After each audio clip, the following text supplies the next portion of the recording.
Hello everyone, good morning. আজকে সকাল সকাল উঠে গেছি, 7:30 কি 8টা এরকম সামথিং কিছু একটা হবে, কারণ আজকে বাড়িতে হচ্ছে মনসা পুজো।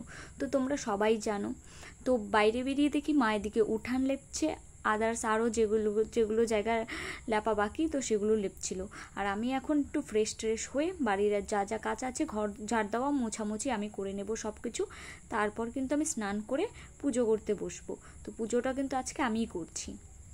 তো আমার বাড়িতে যে কোনো পুজোই আমিই করে থাকি, আমার মা করে না, জাস্ট আমাকে হেল্প করে। কিন্তু ছোট্ট সেই 5 বছর বয়স থেকে কিন্তু আমিই করি, বলতে গেলে খুব ছোট থেকে, জবের থেকে আমার জ্ঞান হয়েছে ততদিন ধরেই আমি কিন্তু পুজো টুজো সব কিছু করি। তো যাই হোক, এদিকে কিন্তু আমি ঘরটর গুছিয়ে নিচ্ছি। এটা হচ্ছে আমার বেডরুম গুছাচ্ছিলাম। আদার্স বাবা মার ভাইয়ের সবার বেডরুমই গুছাবো। তো কন্টিনিউ এরকম তো ছোট ছোট ক্লিপ করা হচ্ছিল না, কারণ আমি যেহেতু একাই সব কিছু করছি, ক্যামেরা ধরারও কেউ নেই, রিং লাইটের মধ্যে ক্যামেরা সেট করে করছিলাম, তো সেহেতু সব কিছু ক্লিপ নেওয়া হচ্ছিল না। তো যাই হোক, তারপর কিন্তু এদিকে আমি ঘরটর ঝাড়টা দিয়ে ঘর মুছতে চলে এসেছি। তো আমার ঘর সেগুলোর ক্লিপ ঘর মোছার সেগুলো ক্লিপ আমার নেওয়া হয়নি। তো যেটুকু নিয়েছি সেটুকুই তোমাদের সঙ্গে শেয়ার করছি। তো অল্প অল্প করে সব কিছুই কিন্তু শেয়ার করছি তোমাদের সঙ্গে। যাই হোক, তো এদিকে আমি ঘরটর মুছে একদম স্নান টান করে চলে এসেছি। তো স্নান টান করে এদিকে আমি চুলে চিরুনি করে নিচ্ছিলাম। আর এখন আমি দেব আমার ঘরের ঠাকুরের পুজো, আমাদের ঘরে যেগুলো ঠাকুর আছে সেইগুলো ঠাকুরের পুজো। তো প্রথমেই আমি ঠাকুরের যে থালা বাসন আছে সেগুলো নিয়ে বাইরে চলে যাব, সেগুলো মাজতে। তো মেজে আমি প্রথমে ঘরের ঠাকুরকে পুজো দিয়ে তারপরে কিন্তু মনসা পুজোর জন্য সব কিছু জোগাড় যন্ত্র করবো। তো যাই হোক, তারপর আমি এদিকে কিন্তু আমাদের ঠাকুরের আসনটা মুছে নিচ্ছিলাম, ভালো করে পরিষ্কার করে নিচ্ছিলাম সব কিছুটাই। তারপর ওপরের আসনের ওপরের দিকটাও মুছে নিচ্ছিলাম ভালো করে। তো তারপরে আমি কিন্তু চলে যাব তুলসী মঞ্চর ওখানে মুছতে, কারণ প্রত্যেক দিন কিন্তু তুলসী মঞ্চ মোছা হয় না, শুধু বৃহস্পতিবার করেই মোছা হয়। তাছাড়া আমার সেরকম সময় হয়ে ওঠে না, কারণ আমি স্কুল যাই, বাড়িতে আদার্স আরও কাজ থাকে, প্রত্যেক দিন মোছা হয় না। তবুও চেষ্টা করি মোছার জন্য, কিন্তু সম্ভব হয়ে ওঠে না। তো এদিকে আমি ভালো করে মুছে নিচ্ছিলাম তুলসী গাছটা। তো এদিকে আমার মোছা হয়ে গেছে। তারপরে কিন্তু আমি তুলসী গাছে দিয়ে নিচ্ছিলাম জল, যেটা প্রথম করতে হয় সেটাই করছিলাম। ঠাকুর পুজো দেওয়ার আগে কিন্তু তুলসী গাছকে স্নান করাতে হয়। তো যাই হোক, তো এদিকে আমি ভালো করে স্নান টান করে ফুল টুল দিয়ে নিচ্ছিলাম, স্নান করিয়ে তুলসী গাছে। তারপর চলে এসেছিলাম ঘরের ঠাকুরকে পুজো দিতে। তো এদিকে আমি ফুল টুল দিয়ে সাজিয়ে টাজিয়ে সব কিছু ঠাকুরকে প্রসাদ দিয়ে এদিকে আমি ঘরের পুজোটা করে নেওয়ার পর কিন্তু মনসা পুজোর জন্য যা যা আমার দরকার সেগুলো আমি জোগাড় যন্ত্র করব, তারপরে পুজো করব। আর ছোটোবেলার থেকেই কিন্তু পুজো করার একটা উৎসাহ আমার মধ্যে ছিল।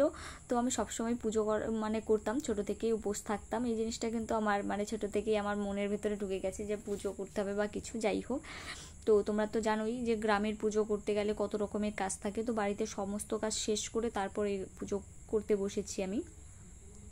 তো এদিকে আমার সঙ্গে সঙ্গে আমার মাও চলে এসেছে আমাকে সাহায্য করতে। তো আমি জানি এই পুজোটা কিভাবে করতে হয়, তবুও মা বলে দিচ্ছিল, দেখিয়ে দিচ্ছিল, এটা এভাবে কর, সেটা সেভাবে কর। কিন্তু এই পুজোতে কিন্তু আমরা ব্রাহ্মণ দিয়ে করাই না, কারণ আমরা ঘরেই করি ছোট করে, মনসা ঠাকুরকে দুধ আর কলা দিই, আর তার সঙ্গে কিছু ফল প্রসাদ দিই। তো যাই হোক, তো যারা বড় করে করে তাদের বাড়িতে ব্রাহ্মণ এনে করায়, কিন্তু আমাদের মধ্যে করে না। তো যাই হোক, আমাদের কিন্তু এদিকে প্রত্যেকের বাড়িতেই মনসা পুজো হচ্ছে ছোট করে এরকম করে। তো এরকম করে হয় প্রত্যেকের বাড়িতেই। তো যাই হোক, তারপর এদিকে আমি ফল টল কেটে নিচ্ছিলাম। আমার কথাটা একটু এদিক থেকে সেদিক হয়ে যায়, একটু ম্যানেজ করে নিও। তো যাই হোক, এদিকে কিন্তু আমি ফল টল সব কিছু কেটে নিচ্ছিলাম, কেননা আমার সব কিছু জোগাড় যন্ত্র হয়ে গেছে, দুধ কলা যা যা লাগবে সব কিছু এনে রেখেছি। আর একটা কি 12:30 এরকম সামথিং বাজে। তো এদিকে আমি ঘরটাকেও সুন্দর করে বসিয়ে দিয়েছি একটা শাপলা ফুলের মালা দিয়ে পেঁচিয়ে। তারপর কিন্তু এদিকে কচু পাতা এনেছি। তো তোমাদের মনে প্রশ্ন থাকতেই পারে যে কচু পাতা কেন এনেছো। এই কচু পাতার মধ্যেই কিন্তু দুধ আর কলা দিতে হবে এই সরাটার ওপর। তো যাই হোক, এদিকে আমার কিন্তু পুজো দেওয়া আমাদের ঘরের ঠাকুরকে পুজো দেওয়া কমপ্লিট, এটা তোমরা দেখলেই একটু আগে। তো এদিকে তারপর আমি বসে নিচ্ছিলাম। আর বসার আসনটা কিন্তু ধোয়া ছিল না, তার জন্য আমি বুঝতে পারিনি, তার জন্য মা আমাকে একটা পেপার দিয়ে দিয়েছে বসার জন্য। তো আমি এখানে পেপারের মধ্যেই বসেছি। তো এদিকে ফুল দুব্বা বেলপাতা সব কিছু ছিল, তো এগুলো দিয়ে আমি ঘরটাকে প্রথম বসাবো। তারপর কচু পাতার মধ্যে কলা দুধ এসব দেব। তো যাই হোক, তো আমি কি বলবো, আমি কিন্তু উপোস ছিলাম সকাল থেকেই।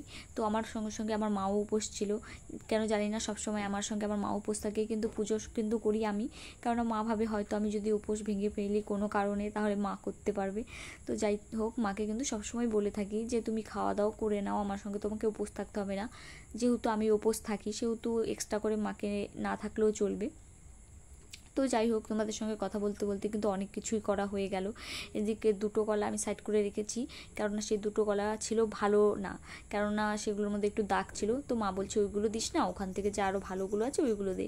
তো ভালোগুলো এগুলো আমি কলাগুলোকে ছুঁড়ে দিচ্ছিলাম কচু পাতার ওপরে। তারপরে এবার আমি দেব হচ্ছে দুধ, এর মধ্যে দুধ দিয়ে তারপরে ফুল দুব্বা দিয়ে পুজোটা করে নেব। তো এই পুজো করার জন্য তো কোনো ব্রাহ্মণই লাগে না, কেননা এই পুজো হচ্ছে যেরকম আমরা ঘরে পুজো করি সেরকমই, অনেকটা সেরকমই। তো এদিকে আমি সব কিছুতে সিঁদুরে ফোঁটা দিয়ে দিয়েছিলাম 5টা করে।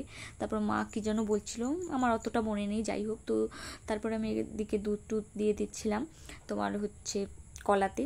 তো এই কিন্তু প্রসাদটা, এই দুধ কলার প্রসাদটা কিন্তু বাড়ির ছেলেদেরকে খেতে হয়, যেরকম আমার বাড়িতে আমার বাবা বা আমার ভাইয়েরা খায়। তো এদিকে মা যেন আরও অনেক কিছুই বলছিল আমাকে, তো আমার ঠিক মনে নেই। তারপরে এদিকে কিন্তু আমি দুধ কলা সব কিছু দিয়ে প্রণাম করে নিচ্ছিলাম। তো আমার পুজো শেষই বলতে গেলে। তো একদম সাধারণভাবেই যেরকম আমরা ঘরে ঠাকুরকে পুজো দিই সেরকম মনসা ঠাকুরকেও সেরকম করেই দিই। তো আমরা কিন্তু যে কোনো বাড়ির পুজোতে সেরকম ব্রাহ্মণ টাহ্মণ ডাকি না, যেরকম লক্ষ্মী পুজো যাই হোক এইগুলো পুজোতে কিন্তু আমি নিজে থেকেই করি। আর তোমাদেরকে তো একটু আগে বললাম অনেক ছোটো থেকেই আমি নিজে পুজো করি। তো যাই হোক, তারপর কিন্তু আমার পুজো এদিকে হয়ে গেছে। তারপর কিন্তু আমি আমার উপোস ভাঙার জন্য এদিকে একটু ফল নিয়ে নিচ্ছিলাম, আমার মানে পছন্দের ফলগুলো। তো নিয়ে নেওয়ার পর আমি এগুলো খেয়ে একটু উপোসটা ভাঙবো, তারপর ভাত খেতে যাব, ভাত খেয়ে নেবো। কেননা তখন 1টা কি 1:30 এরকম হবে বাজে, অনেক মানে বেলা হয়ে গেছিলো এইবার, কেননা আমি ঘুম থেকে অনেক লেট করে উঠেছি। তো যাই হোক, ভিডিওটা এতটুকুই ছিল। ভালো লাগলে লাইক কমেন্ট আর শেয়ার করে দিও, আর সাবস্ক্রাইব অবশ্যই করো। দেখা হচ্ছে নেক্সট কোনো ব্লগে, ততক্ষণের জন্য ভালো থেকো, সুস্থ থেকো, টাটা।